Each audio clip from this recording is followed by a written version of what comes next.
नमस्कार, एक बार फिर से आप सभी का स्वागत है। न्यूज़ 18 का डिजिटल प्लेटफॉर्म आप देख रहे हैं। मैं हूं आपके साथ पूजा सचदेवा। इस वक्त एक बहुत बड़ा सवाल राजा हत्याकांड से जुड़ा, जिसका जवाब अभी तक नहीं मिल पाया कि आखिर राज और सोनम ने राजा को क्यों मारा। लगातार परिवार के लोग भी यही सवाल पूछ रहे हैं, लेकिन इस बीच हर रोज नए नए खुलासे हो रहे हैं। आज इस पर विस्तार से हम चर्चा करेंगे। मेरे साथ मेरे वरिष्ठ सहयोगी अंकुर त्यागी इस वक्त मौजूद है। अंकुर जी, सबसे पहला सवाल ये कि इस सवाल का जवाब मिल नहीं पा रहा है कि राजा को आखिर मारा क्यों गया, और इस बीच राजा के भाई का ये कहना है कि सोनम और राज ड्रग्स लेते थे। हाँ बिल्कुल, ये अजीब सी बात निकल के सामने आई है, क्योंकि आप ये देखिए, ये जो मर्डर मिस्ट्री है इतनी उलझी हुई नज़र आ रही है कि रोज़ एक नया खुलासा हो जाता है। अब उन्होंने आरोप लगाया है उनके भाई ने, राजा रघुवंशी के, कि दोनों ड्रग्स लेते थे और शायद इस ड्रग्स की लत में ही उन्होंने मर्डर किया हो। ड्रग्स का लत होने का मतलब ये है कि एक आदमी की जो सेंस होती है सोचने की कि भाई सही क्या है, गलत क्या है, जुर्म अगर मैं कोई करूँगा तो उसकी सज़ा मुझे कितनी मिल सकती है। तो शायद इन्होंने, जैसा ये इनका कहना है इनके भाई का राजा के, कि ड्रग्स लेते थे और ड्रग्स के चक्कर में ही इन्होंने जो है राजा रघुवंशी का कत्ल किया है। लेकिन नार्को टेस्ट की मांग लगातार की जा रही थी, और इस बीच शिलोंग पुलिस ने यह भी कह दिया कि नार्को टेस्ट की जरूरत इसलिए नहीं लगती क्योंकि सोनम और राज ने जो भी किया है वो कबूल कर रहे हैं, और ये सच भी है, उन्होंने कबूल भी किया है। अब क्या लगता है इस केस में, और बाकी क्या रह जाता है? देखिए, इसमें मुझे नहीं लगता कि नार्को टेस्ट की ज़रूरत पड़ेगी, क्योंकि जो एविडेंस थे ज़्यादातर पुलिस ने जुटा लिए। अब जैसे क्या थे, एक तो सीडीआर था, यानी कि जो मोबाइल फ़ोन पे जब बात हुई, लोकेशन हुई, एक वो सबूत है। दूसरा सबूत है हथियार, वो भी बरामद हो चुका है। तीसरा सबूत है जो बैग, पैसे और एक पिस्टल और एक लैपटॉप, इनमें से भी काफ़ी चीज़ें बरामद हो चुकी है। प्लस गवाह यानी कि जहां आके रुके, वो जहां उन्होंने साजिश की और हत्या के बाद छुपे, वो भी गवाह हैं। और 2-3 लोग जो शिलोंग में गए थे, पुलिस के पास उनका भी सबूत है, चाहे वो डिजिटल के तौर पे हो या फिर उनके वीडियो फुटेज हो, सीसीटीवी फुटेज हो। तो अब ऐसे केस में जिसमें क्लियर कट हमारे पास एविडेंस होते हैं, तो उसमें फिर ये सोचना कि भाई नार्को टेस्ट किया जाए, उससे कोई और जानकारी निकलेगी, मुझे नहीं लगता।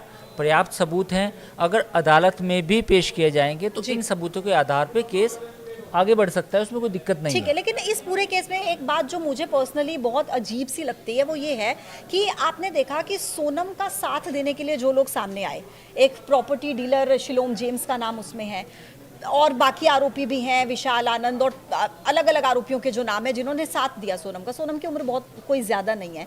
क्या आप इस बात को मान लेंगे, स्वीकार कर लेंगे कि क्या केवल सोनम और राज के रिलेशनशिप के चक्कर में इन सब ने एक मर्डर करने में उसका साथ दे दिया? देखिए, मैं बिल्कुल, एक सवाल है कि सोनम और राज ने, या सोनम की मैं बात कहूँ, एक आदमी के चक्कर में फ़िलहाल 8 लोग जो हैं जेल में हैं, है ना। ये अजीब सी कहानी है। और इसमें जो आपने कहा कि देखिए, मुझे लगता है कि जो शिलोम जेम्स हैं और देवेंद्र तोमर जो उनका नहीं, लोकेंद्र तोमर जो उनका नाम है, वो तो खैर एविडेंस मिटाने के आरोप में है। हाँ। उन पर ये आरोप नहीं है कि उन्होंने हत्या की या हत्या की साजिश में थे। उन्होंने एविडेंस जो मिटाए और जो सबूत थे उनके साथ छेड़छाड़ की, उन पर तो उनका केस चलेगा। लेकिन ये जो बाकी लोग हैं, जिसमें से 2 गवाह पलट भी गए हैं आज अदालत में 2 गवाहों ने कहा कि भाई, 2 आरोपियों ने कहा, बेसिकली जो राज के जो साथी थे आनंद और एक दूसरे और हैं, उन्होंने कहा कि हमने हत्या नहीं की। तो मुझे लगता है कि ये मामला जो लास्ट में आके टिकेगा उस राज और सोनम के ऊपर ही टिकेगा।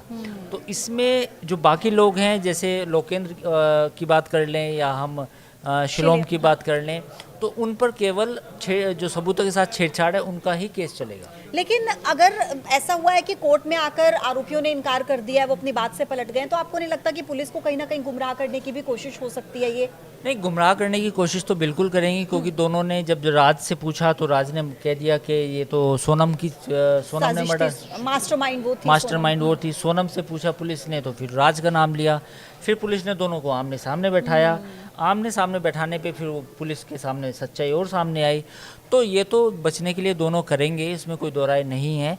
तो लेकिन मुझे लगता है कि इसमें जो मुख्य आरोपी बनाए जाएंगे वो राज और सोनम ही बनाए जाएंगे, और बाकी जो है वो साजिश में साथ देना, मर्डर की प्लानिंग में साथ देना, सबूतों के साथ छेड़छाड़ करना, बाकी लोगों के जो खिलाफ केस होगा वो इस तरह चलेगा। और क्या इसके पीछे कारण, आप इस बात को स्वीकार करते हैं कि सोनम और राज, जैसा कि वो कहते हैं कि हम एक दूसरे से प्यार करते थे, इस वजह से राजा को मार दिया? हाँ बिल्कुल, अभी मोटिव तो यही नज़र आ रहा है, इसके अलावा कोई मोटिव नहीं है। क्योंकि कोई भी थ्योरी आप देखिए, एक थ्योरी होती पैसा, पैसे की कोई थ्योरी सामने नहीं आई। एक प्रॉपर्टी हो सकता था कि क्या कोई प्रॉपर्टी के चक्कर में मारा गया। तो जब भी कत्ल किया जाता है तो एक अदालत भी जानने की कोशिश करती है कि मोटिव क्या था जी, यानी कि मकसद क्या था। अब इस पूरे जो भी हत्याकांड हुआ इसमें मकसद सामने सिर्फ और सिर्फ ये नज़र आ रहा है कि राजा बीच में, इन दोनों के बीच में आ गए थे, जिसलिए उनको रास्ते से हटाना मोटिव था। ठीक। पैसा नहीं आया सामने, कोई प्रॉपर्टी का चक्कर नहीं आया, कोई लेन देन नहीं आया, कोई किसी और तरीका कोई ब्लैकमेलिंग या एक्सटॉर्शन सामने नहीं आया।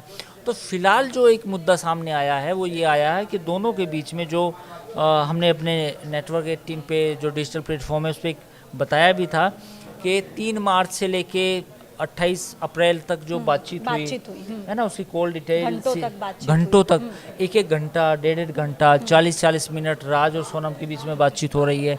तो इतनी लंबी बातचीत, दोनों कहीं ना कहीं निकट थे, दोनों के बीच में कुछ ना कुछ था, तभी इतनी लंबी बातचीत होती है। तो मोटिव वही था कि मोटिव दोनों के बीच में प्रेम प्रसंग था, जिसके चक्कर में राजा का मर्डर हुआ। बहुत शुक्रिया आपका अंकुर जी। तो आप राजा हत्याकांड को लेकर क्या सोचते हैं? अभी तक जो भी अपडेट सामने आए उसको लेकर क्या सोचते हैं? अपनी राय कमेंट बॉक्स में हमें ज़रूर बता सकते हैं। इस वीडियो में इतना ही, फिर मिलेंगे आपसे नए पॉडकास्ट के साथ। देखते रहिए न्यूज़ 18। नमस्कार।